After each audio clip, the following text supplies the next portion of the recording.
ఇక సిఆర్డీఏ కీలకమైన నిర్ణయం తీసుకుంది. వారం రోజుల్లో నాణ్యత తనిఖీలు పూర్తి చేసి టెండర్లకు పిలవాలని నిర్ణయించింది. రాజధాని నిర్మాణాల నాణ్యత పరిశీలనకు మరోసారి ఐఐటి చెన్నై నిపుణులకు ఆహ్వానం అందించింది. అమరావతిలో 5 టవర్ల పనులను పునరుప్రారంభించేందుకు సిఆర్డీఏ కసరత్తు చేస్తోంది. ఇక 5 టవర్ల నిర్మాణానికి అంచనా వ్యయం 4,687 కోట్లుగా ఉందని అధికారులు చెబుతున్నారు.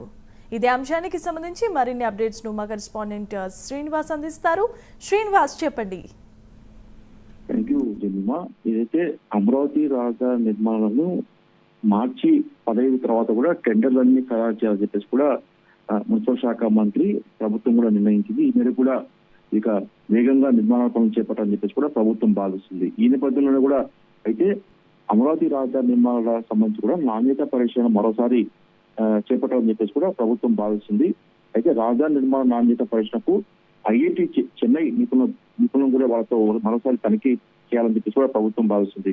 శాశ్వత సచివాలయ నిర్మాణ కోసం తలపెట్టిన ఏదైతే 5 టవర్ల పనులను 5 ఏళ్ల తర్వాత అంటే గత వైసీపీ ప్రభుత్వంలో అమరావతి రాజధాని నిర్మాణం చెప్పేసి నిర్మాణ పనులు ఇక్కడికట్లుగా మూలన పడ్డాయి. అయితే ఇప్పుడు కూటమి సర్కారు అధికారంలోకి వచ్చాక తిరిగి అమరావతి రాజధాని నిర్మాణ పనులు ఊపందుకున్నాయి. ఈ నేపథ్యంలోనే శాశ్వత సచివాలయ నిర్మాణంలో దాదాపు 5 టవర్లతో పనులు దాదాపు అంటే గత టీడీపీ ప్రభుత్వంలో ఆ నిర్మాణాలు ఎక్కడికెక్కడ ఆగిపోయాయి.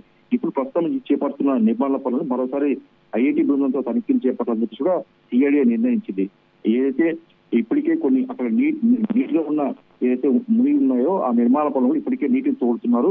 అక్కడ 1/2 టీఎంసీ నీటిని తోడడంతో బయటపడ్డ ర్యాప్లు ఫౌండేషన్ పటిష్టతను మరోసారి తనిఖీ చేయాలని చెప్పేసి కూడా ఐఐటి సివిల్ ఇంజనీరింగ్ డిపార్ట్మెంట్ కు సిఐడిఏ లేఖ రాసింది. దీని ప్రకారం చూసుకుంటే త్వరలో 5 టవర్ల నిర్మాణానికి చూసుకుంటే గతంలో చూసుకుంటే 2018లో దాదాపు 2,700 కోట్లు అయితే ప్రస్తుతం 4,620 కోట్లతో ఈ నిర్మాణం చేపట్టాలని చెప్పేసి కూడా ప్రభుత్వం భావిస్తుంది. ఈ నేపథ్యంలోనే మరోసారి ఐఐటి బృందంతో కూడా ఆ సిఐడిఏ లేఖ రాసింది. ఈ లేఖ ప్రకారం చూస్తే మరోసారి వారంలో ఈ నాణ్యత పరిశోధన చేసి వారం లోపల కూడా నివేదిక ఇవ్వాలని చెప్పేసి కూడా సిఐడిఏ తాజాగా నిర్ణయం తీసుకుంది. ఈ మేరకు కూడా ఐఐటి చెన్నై వాళ్ళకు కూడా ఒక లేఖ రాసింది.